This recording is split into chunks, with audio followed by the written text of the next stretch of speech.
Hope you are doing well. We made it through the week. While we're waiting on folks to join, reminding you that Cooped Up is my website. My goal this weekend is to get Disney pictures from last week's trip up on the website. Disney pictures on the website. I'm making another note to myself on that. So they will be at coopedup.com sometime over the weekend if you want to check them out. Be sure to follow me on all of the social places. I'm Cooped Up is my handle. Everywhere that you can find me, and wherever you are watching or listening to this, be sure to click the bell so that you know when I've gone live. And as a reminder, hey Mama, good to see ya. As a reminder, there is about a 20-second delay between the time I say things and you hear them. So welcome the comments. I want everyone to comment, but sometimes I don't remember what I said 20 seconds ago. So, alrighty. Well, with that, let's get rolling. Sorry, I'm in a new platform still, and it's figuring out. So I started my day on a 3-hour Zoom meeting. So I'm on the SMU alumni board. I think I've mentioned that before. And today they had a hybrid meeting where people could choose to be in person or on Zoom. But we had to make the choice like 3 weeks ago because they had to order catering and all that kind of stuff. Well, 3 weeks ago, we were in a very different place COVID-wise than we are now. And we talked about that a little bit yesterday. But I was not comfortable 3 weeks ago going to this meeting at SMU where no one's wearing masks and all that kind of stuff. Well, had I been able to choose this morning, I would have done it. About halfway through the Zoom call, I wanted to just bail and drive up there anyway. 3 hours. So this is normally a fun meeting. This is normally an enjoyable time, learning lots of stuff, a lot of school spirit, all of that.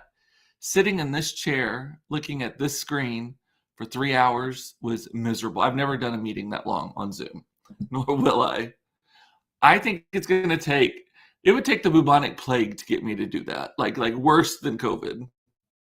Maybe like the bubonic plague. Is that what I said? Yeah. Or leprosy. How about leprosy?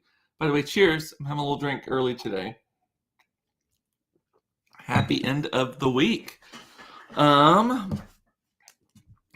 that 3-hour Zoom call started at 10 and went until 1. So it went over the lunch hour, and by the end, I was starving. I kept sneaking away and just running to the pantry downstairs and getting a little bit more to eat. Also today, the kids had, they had to wear, or didn't have to, they had the option to wear sports attire to school today in celebration of the big game, the Super Bowl that is this weekend between the Cincinnati Bengals and the LA Rams. I think I got that right. Yay, sportsing. So this morning, the kids are getting dressed, and they're like, I don't think we own anything sporty at all. And they don't even have SMU t-shirts that fit right now. So they ended up just going in school shirts instead. I was like, you can wear just like the team colors. And they ended up telling me that half the kids wore Dallas Cowboys attire, which aren't the Cowboys like really sucking this last couple of seasons? I am the worst fair weather fan. If the Cowboys were in the Super Bowl, I'd be all about the Super Bowl and the Cowboys and all of that. But when they're not, they're not. When like the Stars are in the Stanley Cup or the Rangers are in the, no, never the Rangers. Baseball is so fucking boring to me, but I love hockey. But I only love hockey when like my team is winning. But yeah, so there was that. Do you notice something new here? I was going to show this off. I made one for my sister also that says, camping is my favorite season. This is, if you are a camper, this is, so it's a paint bucket. And then I got the Cricut and I put this, all of this little pattern on it. And then there's Christmas lights inside it. See, you plug them in like right there. Christmas, and this thing glows. So it's a little marker for your campsite. A little light at night. You can sometimes campsites have like a thing that you can hang it on. Isn't that so cute? Unfortunately, there's this. By the way, here's a warning sign. It's got this, and I can't get it off, and so I'm trying to figure out how to get it off. But look at this warning sign here. What do you think? So Todd was like, are they telling you not to throw up in the bucket? No, that's not what this is at all. That is a children can fall into bucket and drown warning. That is a drowning notice. Keep children away from buckets with even a small amount of liquid. That is I didn't know that was the international sign for a drowning baby, but that is. Also looks, like I said, looks very much like someone holding onto a bucket and barfing into it after a few too many. Isn't that cute? And then I downloaded the pattern off of Etsy for like $2, and then customized it in the Cricut design thing. And you could pick, like, if you want a Class A, which is what we have, which is the motor coach. They have a pull behind trailer. So I got one that there says camping is my favorite season, and it has a pull behind trailer, and it says the Johnsons across the bottom. So I thought it was so cute. I'm very proud of myself. How cute is that? So, and the most expensive part is the bucket. Well, the Cricut machine. And that took forever. So there's this thing. So since we're talking about Cricut, the one thing that you do the pattern, and then you send it to the machine, and then you have to do what's called weeding. So basically, weeding is where you pull out all of the negative parts, right? So it cuts it out on the thing, and then you have to peel off the stuff that you don't want to stay. On the big parts, that is easy. It's these little, like tiny, you can see these tiny little white spots right there. You got to really get into it with these weeding tools. That takes forever. And when you have arthritic fingers like me, it's not always the best. But and then you have to make sure you don't miss the spots too, because that's the worst when you do it and you think you got everything, and then you finish the project, and then you're like, I forgot to weed that part. That's just a solid space. How's everybody doing? What did y'all do this week? How did the weekend for y'all? Comment. I would love to hear it. So occasionally, well, I'm going to rephrase this. Probably more often than I care to admit, I wake up in the middle of the night or the next morning, and usually it's because I've had a little bit, thinking, I know I posted something on Facebook. What did I post on Facebook? Was it controversial? Am I going to get blasted? Has someone in the middle of the night started flaming me, and then everyone's piling on? Because that has happened before. Last night was one of those nights. I posted something last night, and I wasn't being. Usually, I'm being a pot stirrer when I do this, or I'm stating an unpopular opinion just for the sake of getting people's. I do it to get reaction. I'm not going to lie. I do it to get reaction, but then I don't always like the reaction. So last night I posted one about student loan debt forgiveness. I genuinely do not understand the issue. I was not making any commentary on it. I do not understand why people want it, why other people don't want it. I don't understand.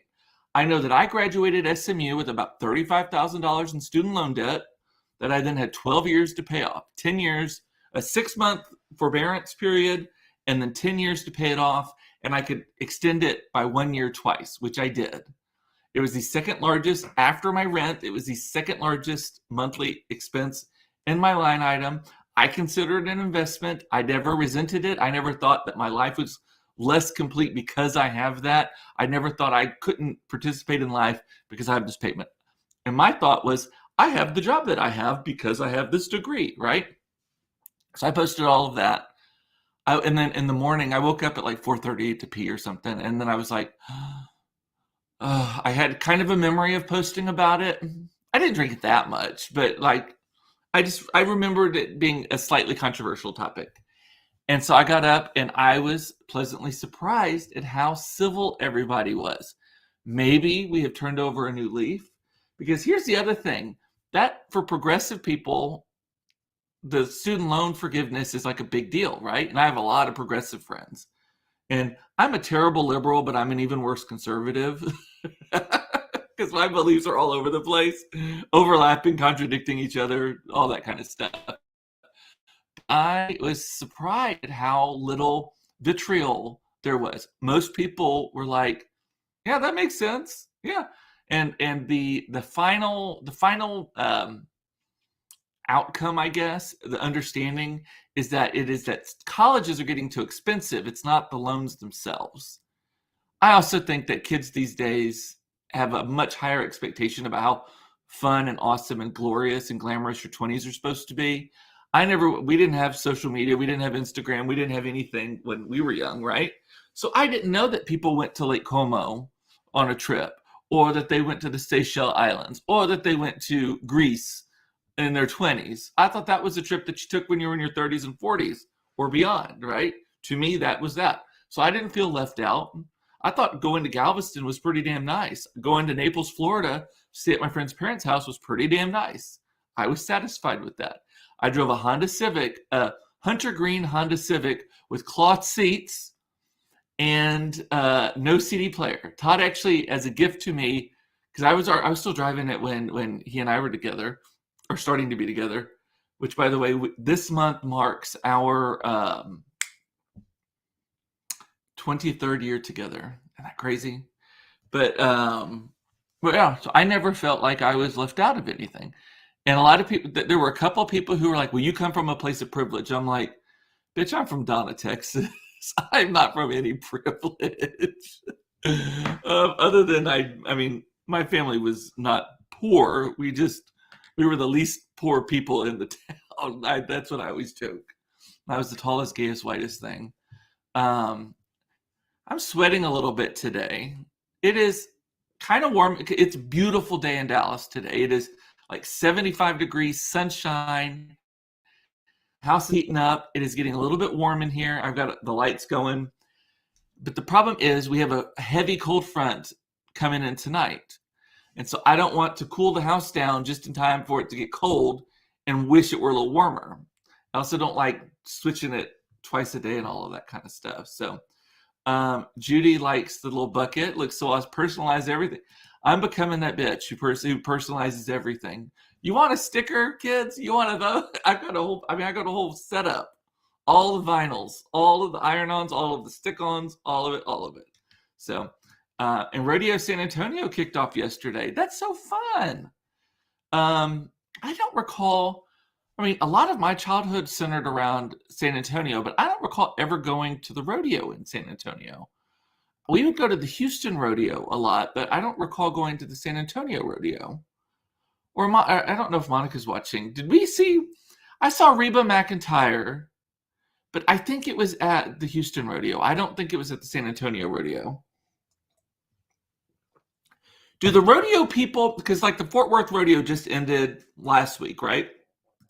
Do those same people then go, is it like a circuit? Are they going to go down to San Antonio for the rodeo? And then next week, or next month, are they going to be in Houston? Because I think the Houston rodeo is in March, right? Like it's over like spring break time, I believe. Anyway, Mom loves Galveston, my birthplace. I like parts of Galveston. So, hey, Sandy. I like some of Galveston. Galveston, the problem with Galveston, so here's the thing. From Dallas to Galveston, it's like 6 hours in the car, right? Well, for 10 hours, I can drive to Rosemary Beach. And Rosemary Beach has the most beautiful, I actually think that 30A Rosemary Beach Panhandle of Florida area is the single prettiest beach in the United States of America. Maybe not better than some of the Hawaiian beaches, but in at least the continental United States, it's that powder sand that doesn't even stick to anything. The water is warm because it's the Gulf water. That's something you don't get in Hawaii. Hawaii water is cold.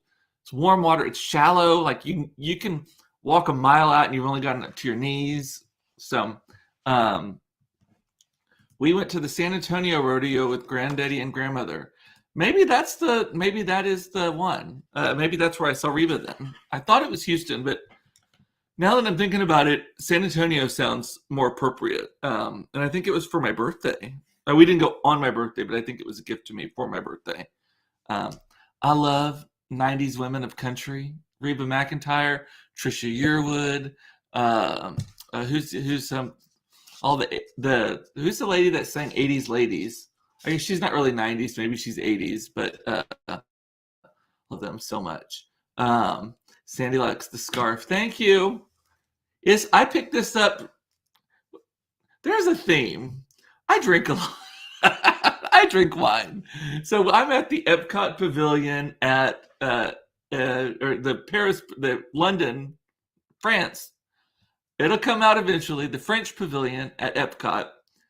I'm already I think I had 2 glasses of wine before we even got to Epcot. I think it was on my second glass of wine at Epcot at that point. This is the same place where the little kid pointed at me and said, "I see a man or a lesbian." So we went into, they have a Dior shop there with all the fragrances and everything else, and they have these little scarves. And so it's one of the scarves I picked up, remarkably inexpensive. It's not high quality. It costs $20. And at Disney, that means it would cost like $4 at San Moon. But it's got like all the French colors, and like it's like graffitied. It's got little graffiti stuff on it, and all. It's really, you can see right here. See, it's like graffiti, like what you would see like on the side of a train or something.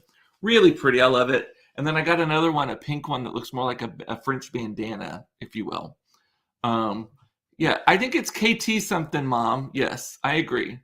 I'm very stylish for Friday. Thank you, Beth. Beth, did you get your email under control? I feel you on that. I struggle on a regular basis with, is my email, does my email manage me, or do I manage my email? I could easily spend the whole day just responding to emails, looking at emails, responding to emails, instead of actually doing strategic things. I have to consciously say, I do not need to respond. I do not need to see an email. There's no such thing as an urgent email. I do not believe in that concept at all, because you don't know where the other person is. But I've got other stuff I need to do. So sometimes I'll just turn my email off, or I will go offline with my email. And then I can answer things, but it doesn't send them yet. It waits until I'm ready to go, and it doesn't get more things for me to see. So Sandy is saying, a friend posted that Wordle is like running out of cigarettes and having to wait until the store opens the next day to buy a pack. And I said, I don't smoke. And I said, it's like running out of wine and having to wait until the next day and praying that the next day is not Sunday, right? Yes. Monica started Wordle this morning. She texted me. She's like, what's this thing again? So I sent it to her. She got it. I got today's Wordle in 3 guesses. I think that is probably the fastest I've gotten anything. And I don't even know why I got it so fast. I think it's, I'm trying a new technique. I always start with the word solve. And then I'm trying a new technique where you use a completely different word, different letters, none of the matching letters as the second one. So that you can see, then you see how many letters you have. And that somehow I got an L, a C, and an R out of that. And a C, an R, and an E or something. Hopefully I'm not spoiling it for anybody. I think of you every morning when I solve with solve. Yes, that's what I do. Todd uses the word feast, F-E-A-S-T. He always starts with that. I actually think that's a better word, but I'm committed to solve at this point. But feast has E and A, S and T. Those are all like super popular letters. And then the F is just kind of a randomness. He could probably do like beast or yeast, because sometimes there's a Y in it at the end of the word, and that kind of messes with your head. Yeast would be a good one to do. But Mom, yes, it is KT something. She's not funny. Stuart starts with raise. That's a good one too. That one you got 3 vowels. I heard people start with adieu also. My problem is I don't know how to spell that word. And I am a very good speller, but there are some words that it is impossible for me to spell. Misspell, ironically, is one of the words. I never spell it right the first time. Misspell it, cannot do it. I don't know. I don't even know how I mess it up. I can't spell that. I can't spell awkward, which is also unusual. I can't spell awkward. I can't even get close enough to the spelling of awkward that the autocorrect, like I have to like try it like 5 times. And then another word, which I don't have to use all that often, but I actually did need to use today, is the word diarrhea. I could not spell the word I can't spell it so badly that spell check doesn't even pick up. Like I said, with the same with awkward. Like I'm not even in the realm, like not even close. Diarrhea. Those are all really, really, really random words to even have. No. Stuart can't spell restaurant. Restaurant. Yeah, that's a hard one though. Did you spell it right there? Did autocorrect correct it? Thank God for autocorrect, right? What else? What else? Let me make sure. Maggie and I are 24 years in March. Look at that. Congratulations. I can't believe, 23 years, 24 years, it's almost the same thing. I cannot believe Todd and I have been together 23 years. And we already knew each other at this point. I had DCEO magazine emailed wanting to, they're running like sweet Valentine stories about how like business power couples and stuff in Dallas met, right? And they asked if we would share Todd and our like meet cute story kind of thing, right? Like how we got together, all that kind of stuff. I'm like, I would have to lie because I'll tell you the story, but I'm not going to put it in print. So Todd and I met. He knew who I was already. I did not know who he was. That sounds very arrogant, but that is the truth. So in gay circles, it is very common to date somebody for a while, and then you're just kind of like, and then you're still friends though. And it doesn't mean you're not friends who are fucking, you're not doing anything like that. You're just friends, right? Like good friends. And so Donovan I dated Donovan for a couple months, not a long-term thing, but a couple months, long enough he's like on the boyfriend list, right? Stewart's my favorite ex-boyfriend. I always say that. But Donovan, we dated and then stopped dating, and we were still hanging out and being friends and stuff. And then Todd started dating Donovan. So we would kind of see each other a little bit, but then Donovan got a new job and had to move to Tulsa. I think Tulsa, yeah. From Dallas to Tulsa. And he was working for Sears at the time, and he had to move to Tulsa. And we decided to throw him a going away party. So Todd, me, one of Donovan's best friends, and Todd, his boyfriend, threw Donovan a going away party. ... Then we fell in love. And then we had to hide it from Don. So Todd and Donovan had broken up, but we knew Donovan would be pissed that the two of us got together. So we hid it from him for like a year. I don't know how he didn't find it. There was no texting back. Keep in mind, this is 1999. I did not even have a cell phone yet. I had been with Todd longer than I had been with AT&T. I would put that on a shirt. My relationship with Todd is longer than my relationship with AT&T. Or Southwestern Bell is actually what it was back then. But so there's no texting, there's no social media, so word just didn't travel that fast. But I'm kind of like, I don't really want that story to be the story that is published. So I'd have to make up something, and I didn't want to do that. Beth is saying, are we Facebook friends with Donovan? I'm not sure. Donovan may not be on Facebook. I can't think that I've seen him on here in a long time.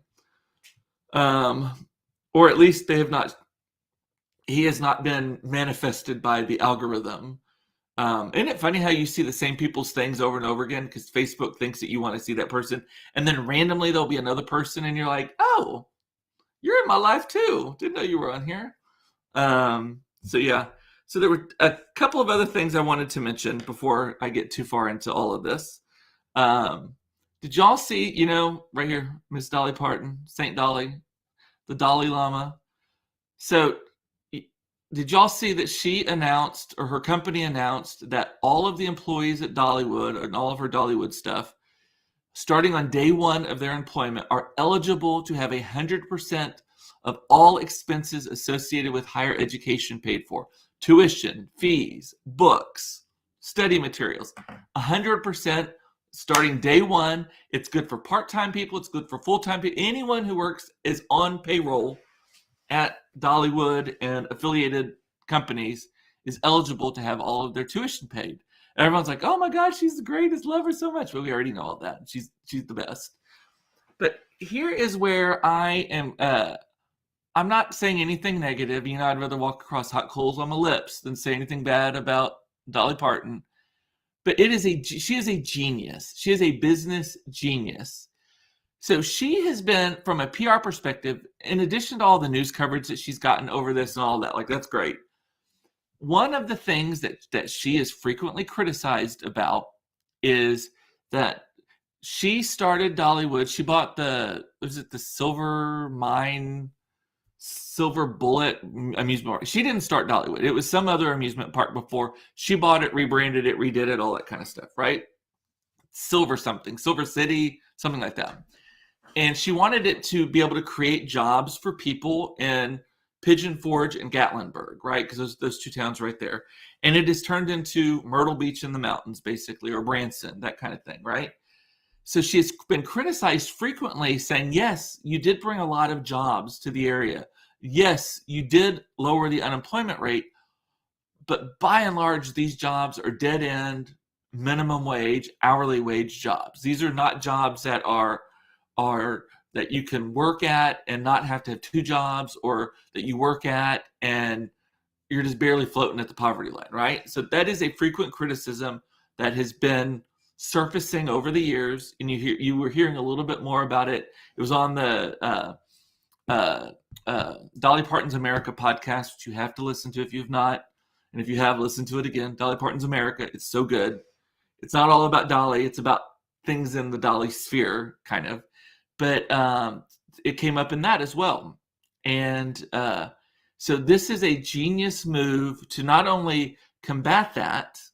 So that criticism is now fully gone. Anyone who wants higher education can go get it, right? And they want to advance their lives, they can go get it, and she's paying for it, right? Totally chopped them off at the knees, the criticism, right? Now, that's the back stuff doesn't go away, but moving forward, it's gone. Genius PR move. And what I like the most about it is there's no caveats.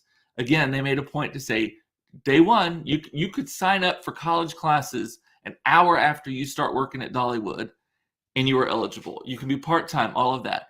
Drives me nuts when companies do these things that they think are grand and great, and then they put a ton of caveats and regulations and almost make them unusable, right?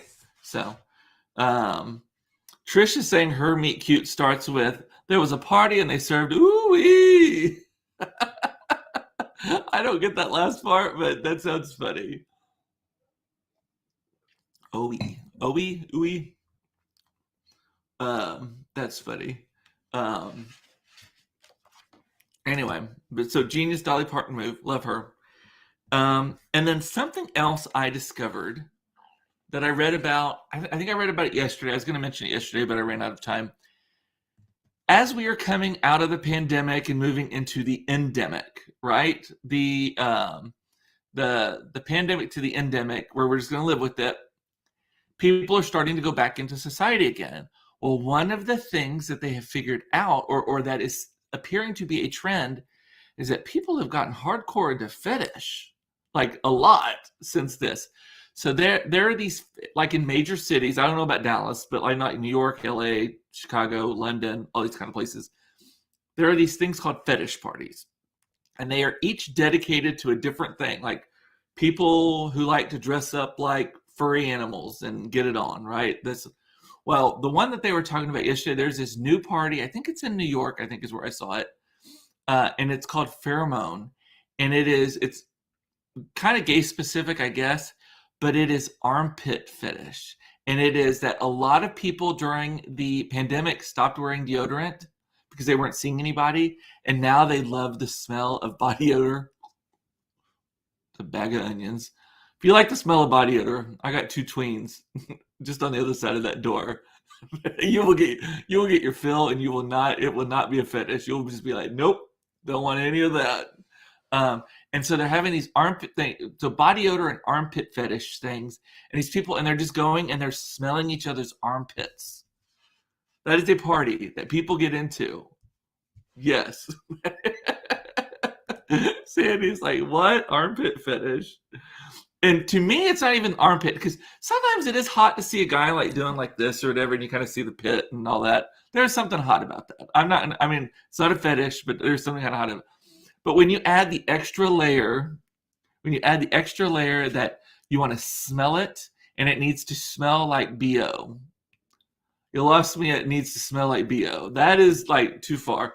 But then like the Furbies thing, which I think we've all heard about before. I'm trying to remember, there's leather fetishes. There's people who like to be tied up. There's BSDNM or whatever. Beth, aren't you an expert on Shades of Grey?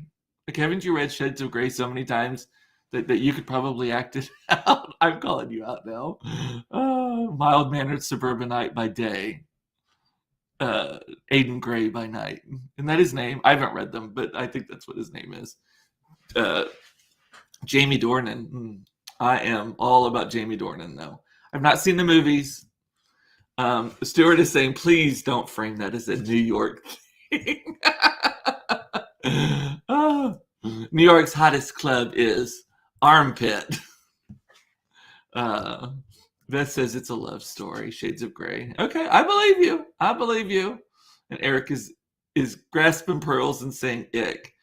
And then on the thing about exclusions and all of that kind of stuff, Stuart is saying that my company has a 3-year clawback. No thanks. Law degree out of my own pocket. So if you use your educational benefits and then you do not stay at the company for 3 years after, I assume, the last payment, they can come after you for it. Now, can they come after? So if you went and got a 2-year degree and then you stayed at the company for 4 more years, right? Do you have to pay back the first year? Not the first year, like the first year is out of the 3-year clawback and the second year is? Or is it all inclusive? Or is it from the date of the first payment or the date of the last payment? I'm interested in that. And is it a reimbursement also? So our news feeds are going to be so much messed up after all this fetish talk. Girl, you should y'all need to start watching me under an incognito window on your Google Chrome thing.